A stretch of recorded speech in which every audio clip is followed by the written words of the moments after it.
Assalamualaikum warahmatullahi wabarakatuh. Melanjutkan edisi Fathul Qorib yang ke-15, Faslun wa faraidul ghusli thalathatu asya'a.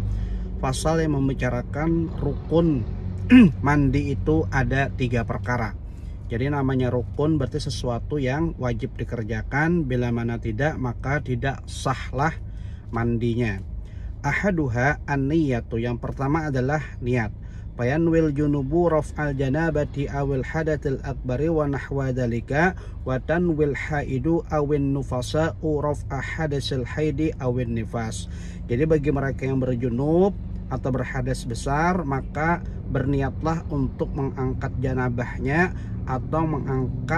atau mandinya itu untuk mengangkat daripada hadas besarnya. Semisal seorang yang haid ataupun orang yang nifas, maka hendaklah dia berniat untuk mengangkat daripada hadas haidnya ataupun daripada nifasnya itu. Jadi yang pertama adalah niat. Wa takunu an-niyatu makrunatan bi awwalil fardhi wa huwa awwalu ma yuqsalu min a'lal badani aw asfalihi. Falau nawa ba'da ghusli juz'in wajaba i'adatuhu. Dan hendaklah seseorang itu berniat, memasang niatnya itulah ketika pertama kali dia membasuh daripada badannya, baik sebelah atas maupun sebelah bawah.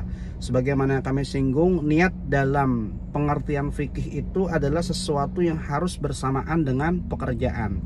Jadi semisal kita mau mandi gitu, pertama basuhan kita, apakah kita membasuh dari bagian atas ataupun dari bagian bawah. Pada saat basuhan yang pertama itulah kita memasang niat di dalam hati kita bahwa sahajaku niat mandi untuk mengangkat daripada hadas besar, itu ada di dalam hati.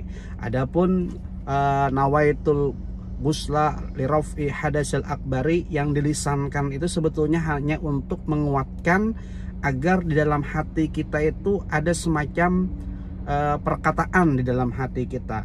Intinya niat tetap di dalam hati, sedangkan lafaz lisan kita itu cuma sekedar menguatkan agar kita ingat ketika kita membasuh basuhan yang pertama kali itu, di hati kita ada perkataan bahwa sahajaku niat mandi untuk mengangkat daripada hadas besar. Dan ini dipasang pada saat awal kita membasuh tubuh kita atau badan kita, baik itu badan bagian atas maupun bawah. Karena kan untuk memulainya terserah saja untuk mandi, yang penting mengalirkan air ke seluruh tubuh kita,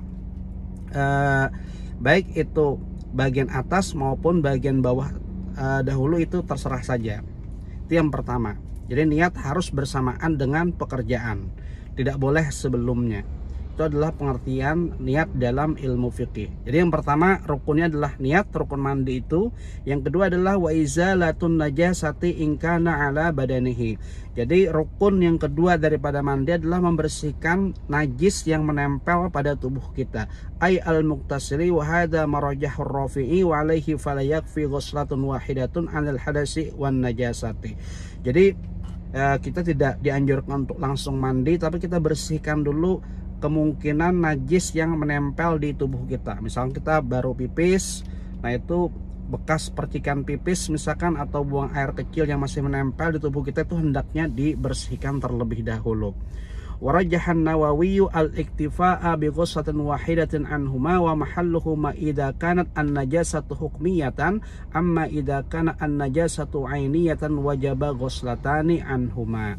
Jadi di sini antara Imam Rafi'i maupun Imam Nawawi bersepakat kalau misalkan najisnya itu adalah najis hukmiyah, artinya najis yang tidak memiliki sifat najis, mungkin tidak terdetek baunya, warna maupun rasanya, nah itu cukup dengan basuhan yang pertama.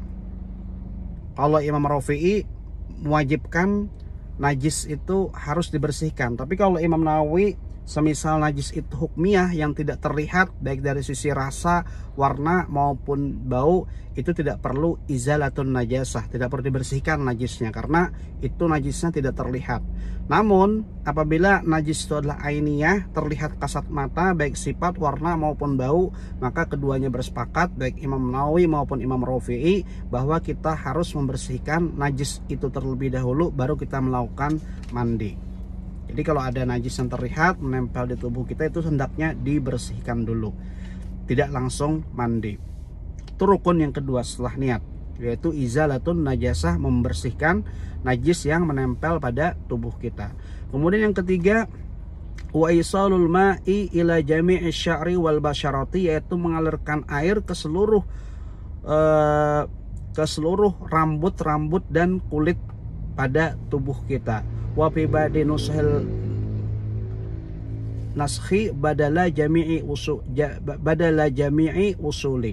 Dan kata-kata jami' ini pada sebagian naskah itu adalah diganti dengan kata-kata usul. Tapi intinya adalah kita rukun yang ketiga adalah mengalirkan air ke seluruh rambut maupun kulit pada tubuh kita. Wala farqa baina sya'rir ra'si wa ghairihi wala bainal khafifi minhu wal kathib.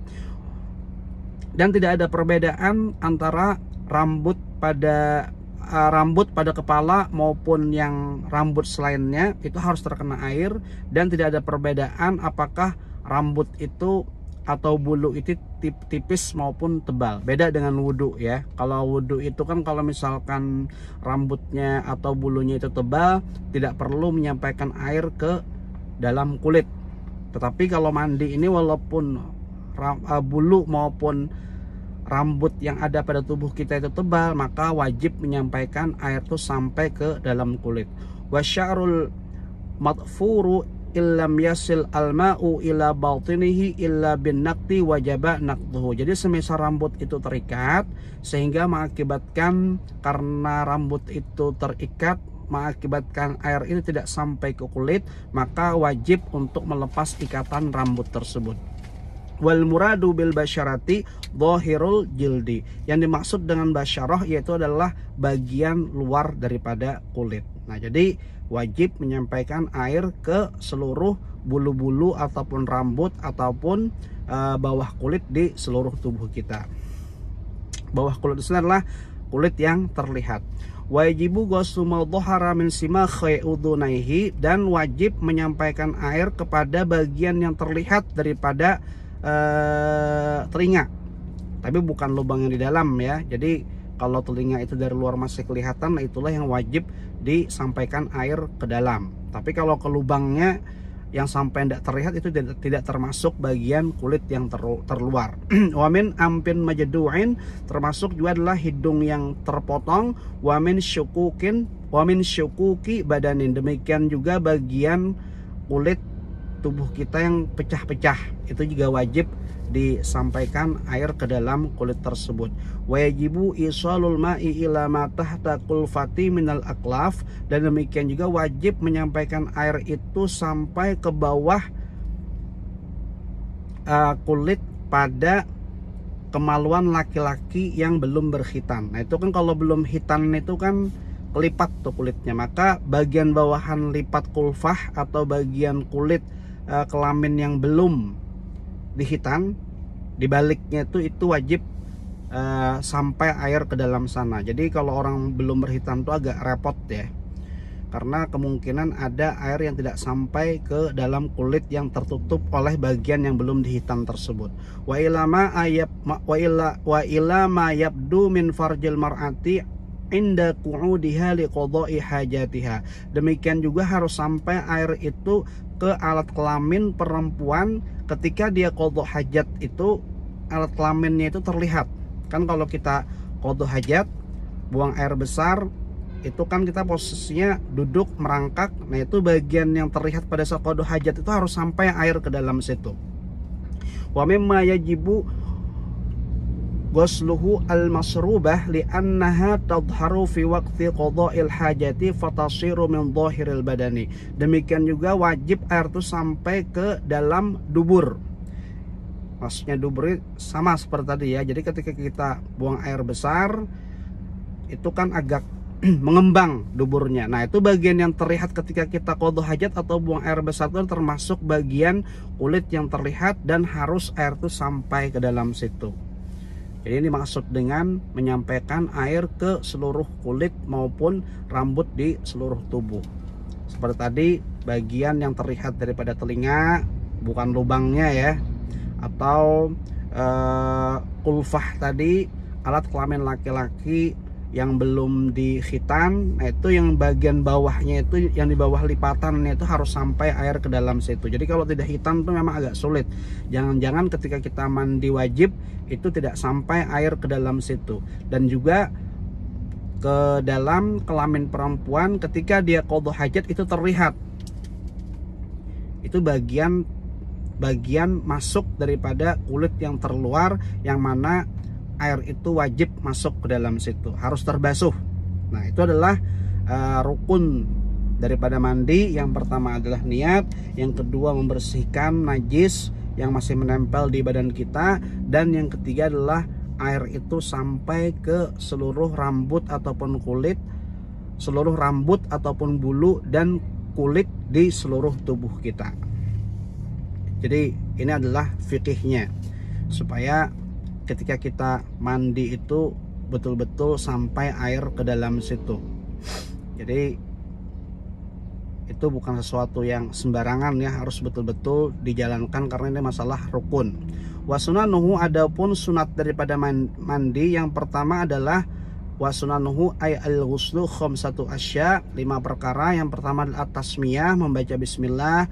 Yang kedua adalah wal wudu, yaitu wudu. Jadi sebelum mandi wajib kita disunahkan untuk berwudu. Kamilan qablahu wa yanwi bihil muktasil sunnatal ghusli in tajarradat janabathu anil hadasil asghari wa illa nawa bihil asghar. Jadi kalau misalkan dia itu tidak memiliki hadas kecil, memang tidak ada memiliki hadas kecil, sebelumnya tidak ada buang air kecil, nah itu niatnya adalah wudu itu untuk mendapatkan pahala sunnah daripada mandi. Tapi kalau memang dia memiliki hadas kecil, maka wudhu itu diniatkan untuk menghilangkan daripada hadas kecilnya. Yang ketiga, wa imrarul yadi ala ma wasat ilaihi minal jasadi wa yu'abbaru an hadhil umur biddalqi, yaitu menggosok tubuh kita. Jadi menggosok tubuh kita dengan tangan itu ketika mandi itu hukumnya adalah sunnah.